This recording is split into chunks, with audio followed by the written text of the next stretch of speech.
Hello everyone, welcome to my YouTube channel. So today is May 31, 2025 at holiday po dito sa Hong Kong. And so ngayon samahan niyo ako mag a day in my life, Charis.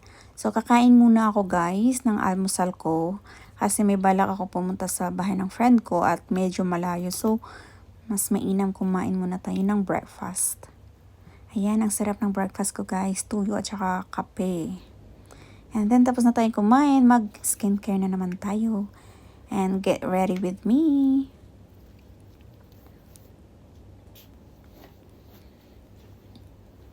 So, after that, nakapag-bis na tayo ay maglagay na tayo ng ating mga anik-anik.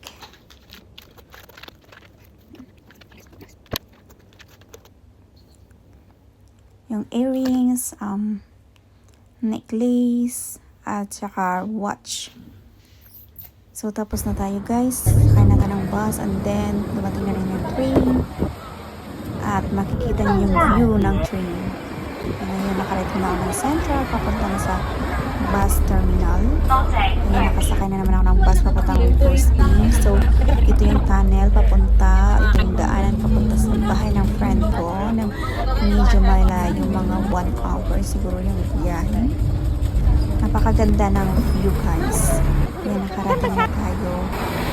Pero magta-taxi na ako papunta sa kanila kasi medyo matagal yung service nila na bus papunta sa kanilang village.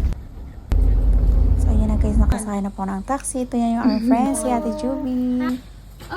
Ang daming hindi na. Tumatik na kami sa kanilang bahay and nagluto po siya ng lunch.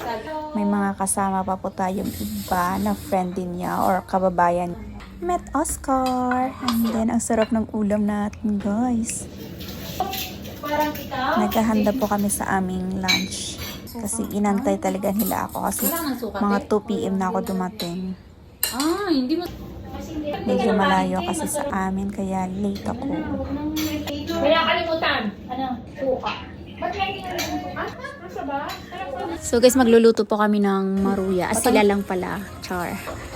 Tapos, nakakatawa lang guys. Kasi yung inilagay nila, instead na white sugar, iodized salt yung nalagay. Kaya, wala.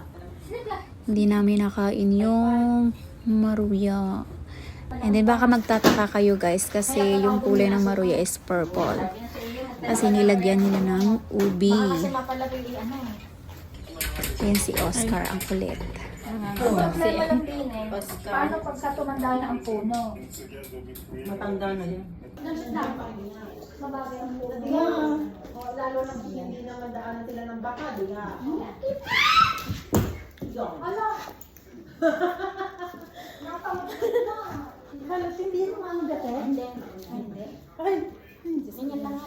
Kampugan kita. Stand up, stand up.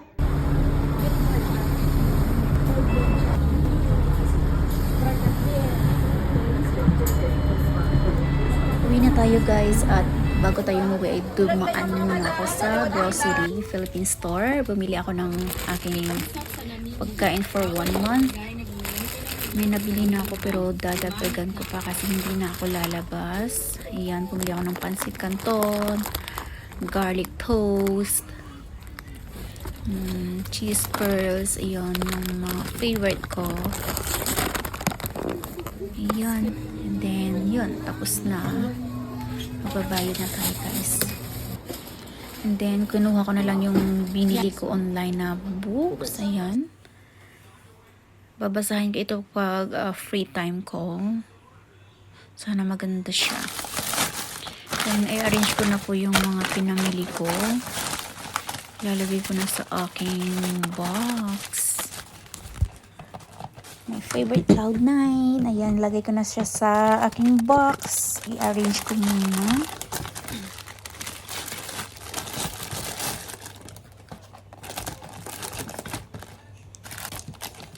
Okay, so tapos na po tayo mag-arrange ng pinamili natin. So, thank you guys. See you on my next vlog.